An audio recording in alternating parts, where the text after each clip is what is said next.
now invite Muatapura Ashraf Mawli of the Social Democratic Party of India to offer his felicitation. വേദിയിലുള്ള സഭാ അധ്യക്ഷന്മാരെ, വിശിഷ്ടാതിഥിയായി എത്തിച്ചേർന്ന മന്ത്രി Balagopal, Naushad MLA ഉൾപ്പെടെയുള്ള ജനപ്രതിനിധികളെ, പ്രിയപ്പെട്ട സഹോദരി സഹോദരന്മാരെ, വളരെ സന്തോഷം നിറഞ്ഞ ഒരു വേദിയിലാണ് നാം ഉള്ളത്. നമ്മിൽ ഒരാളായ, നമ്മോടൊപ്പം സാധാരണത്വത്തോടെ ജീവിച്ച ഒരു പുരോഹിതൻ റവറൻ ജോസ് ജോർജ് കൊട്ടാരക്കര കൊല്ലം ഭദ്രാസനയുടെ അധിപനായി നിശ്ചയിക്കപ്പെട്ട ഒരു ധന്യമായ വേദിയാണിത്. അദ്ദേഹത്തെ സംബന്ധിച്ചും അദ്ദേഹം നിർവഹിക്കേണ്ട ദൗത്യത്തെ സംബന്ധിച്ചുമെല്ലാം വിവിധ സഭാ അധ്യക്ഷന്മാർ വളരെ കൃത്യമായി ഇവിടെ ഓർമ്മപ്പെടുത്തി. എനിക്ക് അദ്ദേഹത്തോട് മറക്കാനാവാത്ത ഒരു കടപ്പാടുള്ള വ്യക്തി കൂടിയാണ്. കാരണം കഴിഞ്ഞ മെയ് 21 എൻ്റെ മകളുടെ വിവാഹം നടക്കുമ്പോൾ, അത് മൂവാറ്റുപുഴയിൽ വെച്ചാണ് നടന്നത്. ആ കർമ്മത്തിൽ എളിയ ക്ഷണം സ്വീകരിച്ച് വളരെ സന്തോഷത്തോടെ എത്തിച്ചേർന്ന, അതിന് സമയം കണ്ടെത്തിയ, അതിൻ്റെ നന്ദി ഈ സദസ്സിൽ വെച്ച് ഞാൻ അറിയിക്കുന്നതിനോടൊപ്പം ആ കടപ്പാടും ആ സന്തോഷവും ഞാൻ പങ്കുവെക്കുകയാണ്. എനിക്ക് 1-2 കാര്യങ്ങൾ ഓർമ്മപ്പെടുത്താനുള്ളത്. ഇതൊരു വൈവിധ്യങ്ങളുടെ നാടാണ്. ഈ സദസ്സും ഈ വേദിയും വ്യത്യസ്തമായ പൂക്കളുടെ വൈവിധ്യങ്ങൾ പോലെ അലങ്കൃതമാണ് എന്ന് ഇവിടെ ഒരു തിരുമേനി സൂചിപ്പിച്ചു. അത് തന്നെയാണ് നമ്മുടെ നാടിൻ്റെ ഏറ്റവും വലിയ പ്രത്യേകത. ഈ വൈവിധ്യമാണ്. മതം നമ്മുടെ നാടിന് നൽകുന്ന വലിയ സംഭാവനകളുണ്ട്. കാരണം നമ്മുടെ രാജ്യത്ത്, കേരളത്തിൽ, നമ്മുടെ കൊല്ലത്ത് അടിസ്ഥാനപരമായി മനുഷ്യൻ കാത്തു സൂക്ഷിക്കുന്ന ഒരുപാട് മൂല്യങ്ങൾക്ക് പ്രേരിതമായി വർത്തിക്കുന്നത് വിശ്വാസമാണ്, മതസംസ്കാരമാണ്. ഇപ്പോൾ ഇരിക്കുന്ന ആരും ലഹരി ഉപയോഗിക്കാത്തവരാണ് എന്നാണ് പൊതുവെ നാം വിശ്വസിക്കുന്നത്. അങ്ങനെ ആകട്ടെ എന്ന് ആഗ്രഹിക്കുകയാണ്. എന്തുകൊണ്ട് ലഹരി ഉപയോഗിക്കുന്നില്ല എന്ന് ചോദിച്ചാൽ അതിന് അടിസ്ഥാനപരമായ കാരണം തൻ്റെ വിശ്വാസമാണ്. അങ്ങനെ നന്മകൾക്ക് പ്രേരിതമാകുന്ന മാനുഷികമായ മൂല്യങ്ങൾ, ഞാൻ പലപ്പോഴും പറയാറുണ്ട്, മാനുഷികമായ മൂല്യങ്ങൾ എന്ന് പറഞ്ഞാൽ അതാണ് മതത്തിൻ്റെ സത്ത. അത്തരം മൂല്യങ്ങൾ കാത്തു സൂക്ഷിക്കാൻ മനുഷ്യരെ പ്രേരിപ്പിക്കുന്ന ഒരു പ്രധാനപ്പെട്ട, അല്ലെങ്കിൽ അടിസ്ഥാനപരമായ ഒരു പ്രേരണ മതവിശ്വാസമാണ്, മതമൂല്യങ്ങളാണ്. മതങ്ങളുടെ വിശദാംശങ്ങൾ ഒരുപാട് വ്യത്യസ്തതകളുണ്ട്.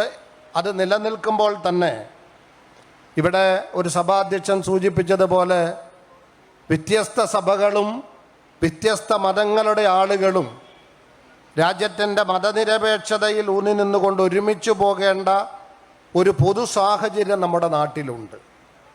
ഇവിടെ ആരോ സൂചിപ്പിച്ചു, ഓരോ സമൂഹത്തിനും നമ്മുടെ രാജ്യത്ത് അതിൻ്റേതായ ചില പ്രശ്നങ്ങളുണ്ട്. ആ പ്രശ്നങ്ങളുടെ അടിസ്ഥാന കാരണം നമ്മുടെ രാജ്യത്തിൻ്റെ മതഗ്രന്ഥം രാഷ്ട്രത്തിൻ്റെ ഭരണഘടനയാണ് എന്ന തിരിച്ചറിവ് നഷ്ടപ്പെട്ടതാണ്.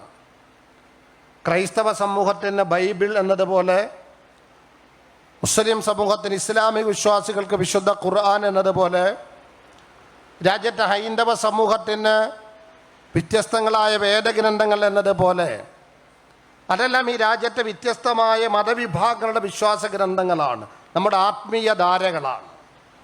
അത് കാത്തു സൂക്ഷിച്ച് ജീവിക്കുക എന്നത് മതത്തിൻ്റെ ധർമ്മം പൂർണ്ണമാക്കലാണ്. എന്നാൽ നമ്മുടെ രാജ്യത്തിൻ്റെ മതഗ്രന്ഥം എന്ന് പറയുന്നത് അത് രാഷ്ട്രത്തിൻ്റെ ഭരണഘടനയാണ്. ആ ഭരണഘടനയ്ക്ക് വിധേയമായി രാഷ്ട്രം മുന്നോട്ട് പോകേണ്ടതുണ്ട് എന്ന വളരെ കൃത്യമായ മതനിരപേക്ഷതയിൽ ഊന്നി നിന്നുകൊണ്ടുള്ള, രാഷ്ട്ര സ്നേഹത്തിലും സേവനത്തിലും ഊന്നി നിന്നുകൊണ്ടുള്ള ഒരു കാഴ്ചപ്പാട് രാജ്യത്തെ ഏകോപിപ്പിക്കേണ്ടതുണ്ട് എന്നാണ് ഞാൻ സാന്ദർഭികമായി ഓർമ്മപ്പെടുത്തുന്നത്. അതല്ലെങ്കിൽ അരക്ഷിതാവസ്ഥ നമ്മുടെ രാജ്യത്ത് വളരും.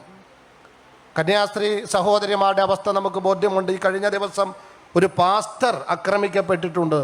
ഉത്തരേന്ത്യയിൽ നിരന്തരം ആക്രമിക്കപ്പെടുന്നുണ്ട്. അങ്ങനെ മതം നോക്കി, മതസംസ്കാരത്തിൻ്റെ അടയാളങ്ങൾ നോക്കി ജനങ്ങൾ ആക്രമിക്കപ്പെടാത്ത, മാനവിക മൂല്യങ്ങൾ ഊന്നി മുന്നോട്ട് പോകണമെന്ന് രാഷ്ട്രഭരണകൂടത്തോട് നിർദ്ദേശിക്കുന്ന ഒരു ബൃഹത്തായ മനുഷ്യനിർമ്മിതമായ നിയമപുസ്തകങ്ങൾ സമ്പൂർണമായ രാഷ്ട്രത്തിൻ്റെ ഭരണഘടനയുണ്ട്. ആ ഭരണഘടനയാണ് ഇന്ത്യയുടെ മതഗ്രന്ഥമെന്ന ആ ബോധം രാഷ്ട്രപൗരന്മാർക്കുണ്ടാക്കി കൊടുക്കേണ്ട ഒരു വലിയ ബാധ്യത കൂടി നിരന്തരമായി നമുക്കുണ്ട് എന്ന് സാന്ദർഭികമായി ഓർമ്മപ്പെടുത്തിക്കൊണ്ട് ഒരുമയോടെ മുന്നോട്ട് പോകുക എന്നത് നമ്മുടെ എല്ലാം വിശ്വാസപരമായ ഉത്തരവാദിത്തമാണ്. പൗരധർമ്മത്തിൻ്റെ നിർവഹണം കൂടിയാണ് എന്നുകൂടി ഓർമ്മപ്പെടുത്തിക്കൊണ്ട് ഞാൻ ദീർഘമാക്കുന്നില്ല. ഒരുപാട് വിശിഷ്ടാതിഥികൾ ഇവിടെയുണ്ട്. മതങ്ങൾ തമ്മിൽ അന്തരങ്ങളുണ്ട്, വിശ്വാസങ്ങൾ തമ്മിൽ അന്തരങ്ങളുണ്ട്, വീക്ഷണങ്ങൾ അന്തരങ്ങളുണ്ട്, കർമ്മങ്ങൾക്ക് വൈവിധ്യങ്ങളുണ്ട്.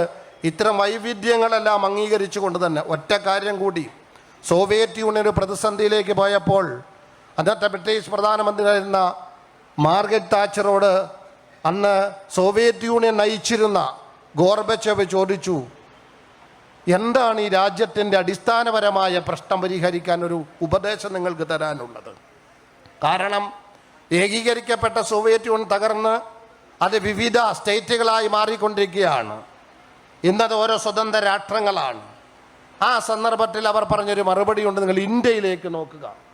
ഇന്ത്യ വൈവിധ്യങ്ങളുടെ രാജ്യമാണ്. എണ്ണിയാൽ തീരാത്ത ഭാഷകൾ